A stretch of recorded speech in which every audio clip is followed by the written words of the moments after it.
ત્રીજો પ્રકાર છે આયનીય ઘન। મિત્રો આ પ્રકારના ઘન પદાર્થમાં ઘટક કણો આયનો હોય છે। આથી તેને આયનીય ઘન તરીકે ઓળખવામાં આવે છે।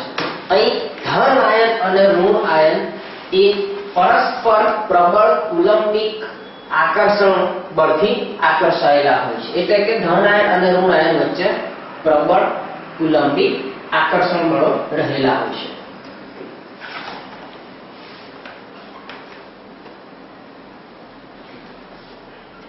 મિત્રો આ પદાર્થો ત્રિપરિમાણીય ગોઠવણી ધરાવે છે, તેમજ તે સખત અને બરડ હોય છે।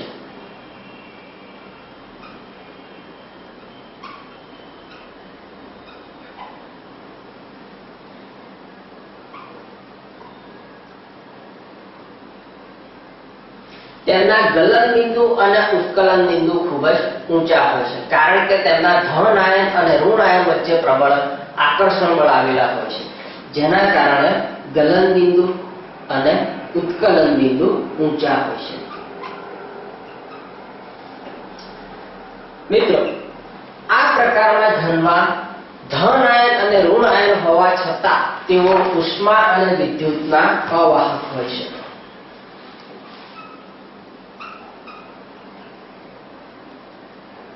કારણ કે ઋણ આયન અને ધન આયન એ પ્રબળ આકર્ષાયેલા હોય છે, જે મુક્ત અવસ્થામાં હોતા નથી।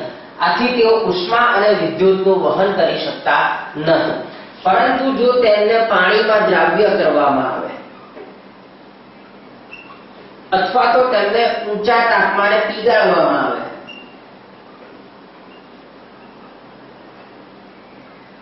તેઓ વિદ્યુતનું વહન કરે છે।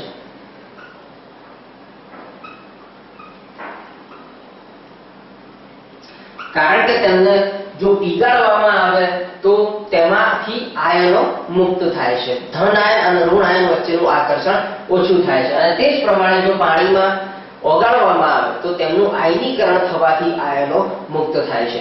આથી ઘન અવસ્થામાં ધન આયન અને ઋણ આયન હોવા છતાં તેઓ વિદ્યુત અને ઉષ્માનું વહન કરી શકતા નથી। પરંતુ જો તેમને પાણીમાં દ્રાવ્ય કરવામાં આવે અથવા તો તેમને ઊંચા તાપમાને પીગાળવામાં આવે તો તેઓ વિદ્યુતનું વહન કરી શકે છે। ત્રીજો પ્રકાર છે ધાત્વિક ઘન। મિત્રો ધાતુઓમાં મુક્ત ઇલેક્ટ્રોન આવેલા હોય છે, જ્યારે તેમના ધન આયન એ તેના કેન્દ્રમાં આવેલા હોય છે। આ મુક્ત ઇલેક્ટ્રોન એ માત્ર તેના કેન્દ્ર પૂરતા મર્યાદિત હોતા નથી, પરંતુ ધાતુના ટુકડામાં એક સ્થળેથી બીજા સ્થળે એટલે કે એક કેન્દ્ર પરથી બીજા કેન્દ્ર બધે તે વહેતા રહે છે, એટલે કે સ્થાનાંતર પામે છે। અને આ ઇલેક્ટ્રોનનું સ્થાનાંતર એ પાણીના પ્રવાહ જેવું હોય છે, જેથી તેને ઇલેક્ટ્રોન સમુદ્ર તરીકે ઓળખવામાં આવે છે। આવા મુક્ત ઇલેક્ટ્રોનના કારણે ધાતુમાંથી વિદ્યુતનું વહન થઈ શકે છે અને ધાતુઓ વિદ્યુતની સુવાહક હોય છે। આ ઉપરાંત મુક્ત ઇલેક્ટ્રોનના કારણે ધાતુઓ કેટલાક ખાસ ગુણધર્મ ધરાવે છે, જેમ કે ધાતુઓ ચળકાટ ધરાવે છે, જ્યારે કેટલીક ધાતુઓ રંગ પણ ધરાવે છે। મિત્રો આ ઉપરાંત ધાતુને ટીપી શકાય છે, એટલે કે તેને ટીપીને પતરા બનાવી શકાય છે, ઉપરાંત તેમાંથી ખેંચીને તાર બનાવી શકાય છે।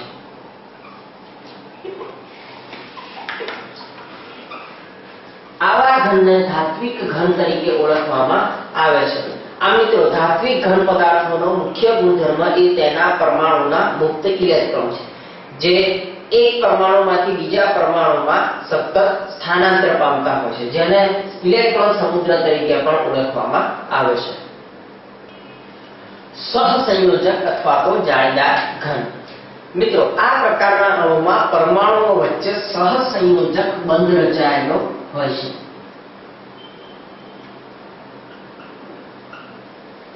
આથી તેને સહસંયોજક ઘન તરીકે ઓળખવામાં આવે છે। આવા ઘણા બધા અણુઓ એકબીજા સાથે જોડાઈને જાળીદાર રચના બનાવે છે અને એક વિરાટ અણુ બનાવે છે, જેથી તેને જાળીદાર ઘન તરીકે પણ ઓળખવામાં આવે છે।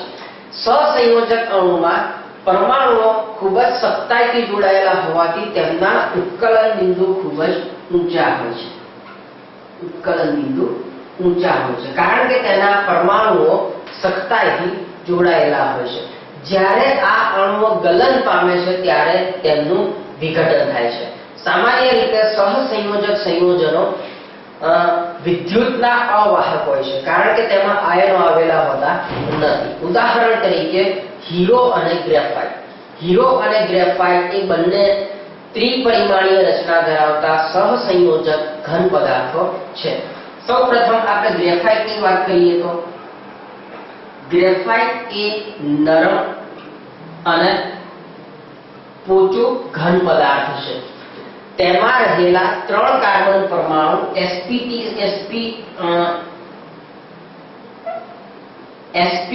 સંકરણથી જોડાયેલા હોય છે. 3 કાર્બન પરમાણુ એકબીજા સાથે sp2 સંકરણથી જોડાયેલા હોય છે. જ્યારે ચોથો ઇલેક્ટ્રોન એ મુક્ત ઇલેક્ટ્રોન હોય છે. આ ઇલેક્ટ્રોન અન્ય કાર્બન પરમાણુથી આશરે 340 પિકોમીટર દૂર આવેલો હોય છે.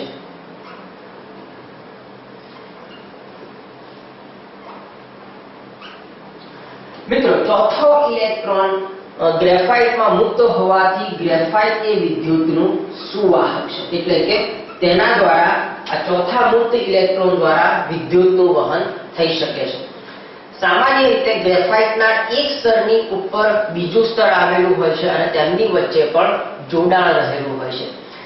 આ સ્તરો એકબીજાની ઉપર સરકી શકે તેવા હોય છે, જેના કારણે ગ્રેફાઇટ એ ખૂબ જ સારું ઘન લુબ્રિકન્ટ છે. બીજો પદાર્થ આપણે જોઈએ હીરો. હીરામાં sp3 સંકરણ થયેલું હોય છે એટલે કે તેના 4 કાર્બન પરમાણુઓ એકબીજા સાથે બંધથી જોડાયેલા હોય છે. આમ એક કાર્બન પરમાણુ સાથે બીજા 4 કાર્બન પરમાણુ જોડાયેલા હોય છે. હીરો એ ત્રિપરિમાણીય જાળીદાર રચના ધરાવે છે અને ખૂબ જ કઠણ પદાર્થ છે. મિત્રો, વિશ્વનો સૌથી કઠણ પદાર્થ એ હીરો છે. તેમાં એક પણ મુક્ત ઇલેક્ટ્રોન આવેલો ન હોવાથી હીરો એ વિદ્યુતનો અવાહક પદાર્થ છે.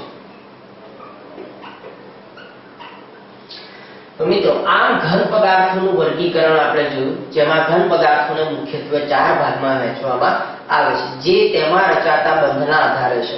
આ 4 પ્રકાર અનુક્રમે આ પ્રકારે હતા: આણ્વીય ઘન, આયનીય ઘન અથવા તો આયનિક ઘન, સહસંયોજક અને જાળીદાર ઘન, અને ચોથો પ્રકાર આપણે જોયો ધાત્વિક ઘન. સ્ફટિકમય અને અસ્ફટિકમય ઘન પદાર્થ. મિત્રો, ઘન પદાર્થોમાં અણુઓની ગોઠવણી અને તેની બંધ રચનાના આધારે ઘન પદાર્થના મુખ્યત્વે 2 પ્રકાર પડે છે. એક સ્ફટિકમય ઘન પદાર્થો અને બીજા અસ્ફટિકમય ઘન પદાર્થો. અહીં આપણે બંનેના લક્ષણો વિશે જોઈએ. સૌપ્રથમ આપણે સ્ફટિકમય ઘન પદાર્થો વિશે જોઈએ.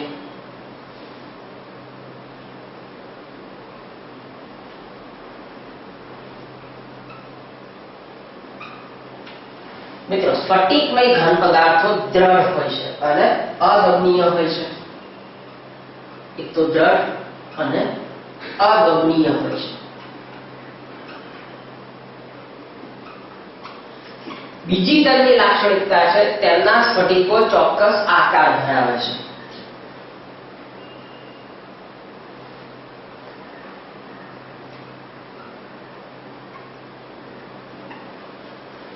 જેનું કારણ છે તેની ભૌમિતિક રચના. સ્ફટિકમય ઘન પદાર્થોની ભૌમિતિક રચના એ ખૂબ જ નિયમિત અને ચોક્કસ હોય છે.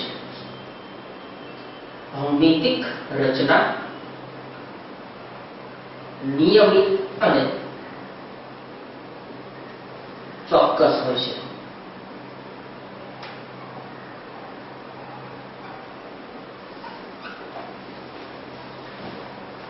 તેમના ગલન બિંદુ એ ચોક્કસ અને ખૂબ જ સ્પષ્ટ હોય છે. એટલે કે ચોક્કસ તાપમાને જ તેઓ પીગળતા હોય છે.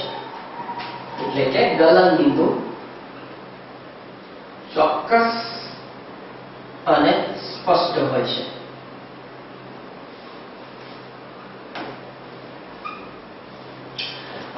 છેલ્લો તેનો ગુણધર્મ છે તે જો તેમાં પરમાણુ અણુ કે આયનો આવેલા હોય તો તે ત્રિપરિમાણીય અવકાશમાં નિયમિત અને ચોક્કસ ગોઠવણી ધરાવે છે. એટલે કે તેમાં રહેલા અણુ, પરમાણુ અને આયન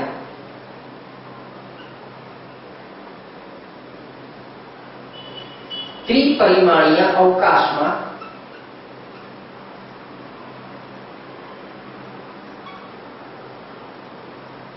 ચોક્કસ અને નિયમિત ગોઠવણી ધરાવે છે.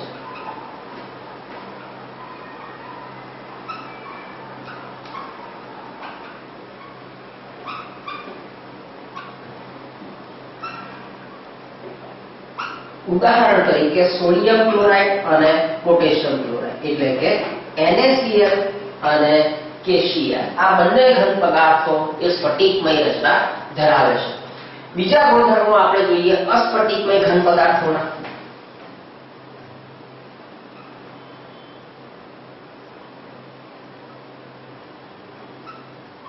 મિત્રો, સ્ફટિકમય ઘન પદાર્થોની જેમ અસ્ફટિકમય ઘન પદાર્થો પણ દ્રઢ અને અદબનીય હોય છે.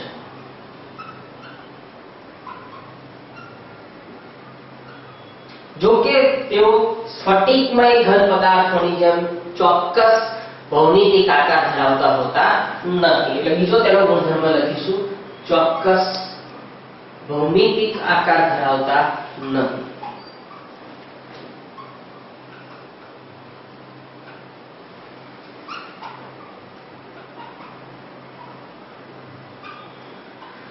ત્રીજી તેની લાક્ષણિકતા છે એ તેના પરમાણુ, અણુ અને આયનોની ગોઠવણી.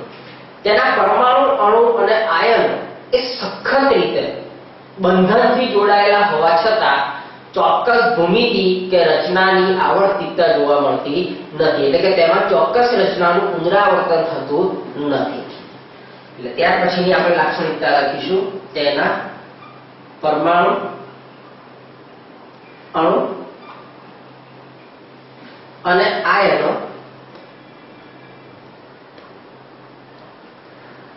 સખ્તાઈથી જોડાયેલા હોવા છતાં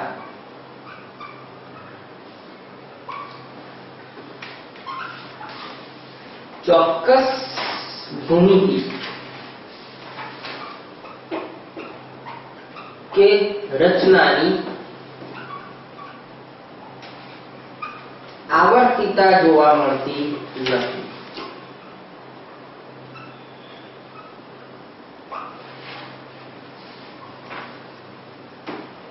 ત્યાર પછીનો ગુણધર્મ છે તેના ગલન બિંદુ ચોક્કસ હોતા નથી, પરંતુ તાપમાનના બે ગાળાની વચ્ચે તે ગમે ત્યારે પીગળતા હોય છે.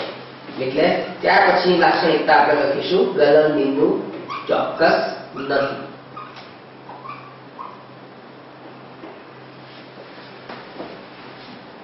પરંતુ તાપમાનના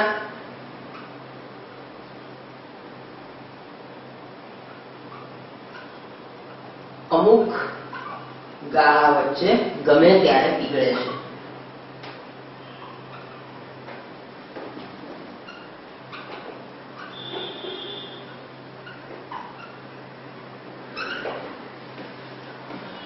ઉદાહરણ તરીકે કાચ અને રબર એ ઘન પદાર્થો છે, પરંતુ તે અસ્ફટિકમય ઘન પદાર્થ છે.